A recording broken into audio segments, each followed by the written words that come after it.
Here is my presentation on how to fix the American economy. Legal disclaimer, this was sponsored by Lesbians Against Antarctica, but that shouldn't affect my opinion all too much. Next slide. First of all, we need to get rid of what I'd like to call deadweights on the economy. These are things that will undoubtedly help the economy. Not a lot, but will still help. And something else is that these should be very easy to pass in Congress, what I'm calling deadweights, because they have almost no negatives to ditching them and have only positives. The only reason they haven't been passed in Congress is because of, well, they haven't been proposed, banning these things like loopholes in tax codes and also and also some undervalued coins like pennies and nickels, things like that. Those are just sort of deadweights on the economy.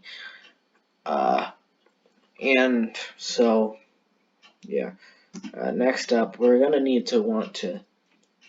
want to sort of trade with more nations around the world, because right now we rely on like a handful of nations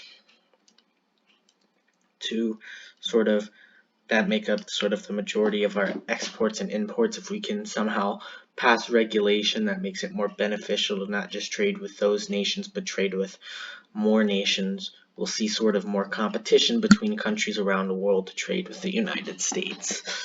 And this will lead to better trade deals and stronger positions when negotiating trade. The next thing we're going to need to do also involves foreign relations. It's sort of leveraging the United States' agricultural position. Because right now the United States is only like one of 5 countries that exports more than they import, so to speak. Also, the United States, and so the United States could use that leverage in order to negotiate also even greater trade deals than before. And next up, this is going to be the final time I talk about foreign relations and trade, but I think it's important to how the United States economy is working. We need to sort of rely less on Middle Eastern oil and focus more on North American oil.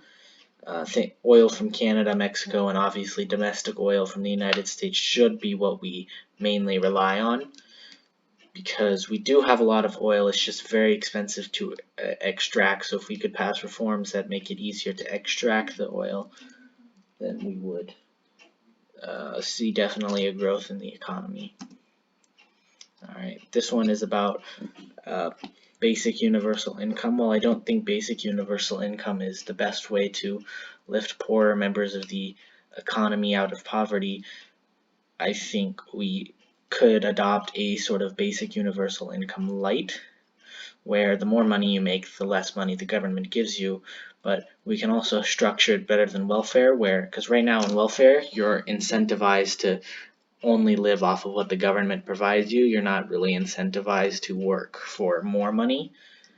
But if we could make it like a system where for every dollar you make, 50 cents worth of government money gets taken away from you. So you're still making more money than before, exactly 50 cents more, but so you're incentivized to work to make more money, but also all of your benefits aren't immediately taken away when you start making money on your own, if that makes sense.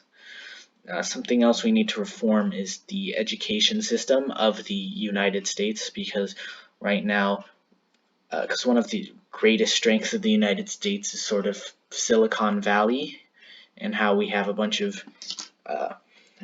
large enough population and also a well enough educated population where we can produce all of these technology literate people who are sort of driving technology forward in the world, and that is probably the biggest strength the United States economy has over others. And so if we can produce more like that, we could sort of become this beacon of innovation. And also keep in mind the biggest companies in the world right now are also technology companies if you ignore Chinese state-owned stuff. Next slide. This is the final slide. I just wanted to wrap things up by talking about our sponsor for the day, which is Lesbians Against Antarctica, because Antarctica uh, uh,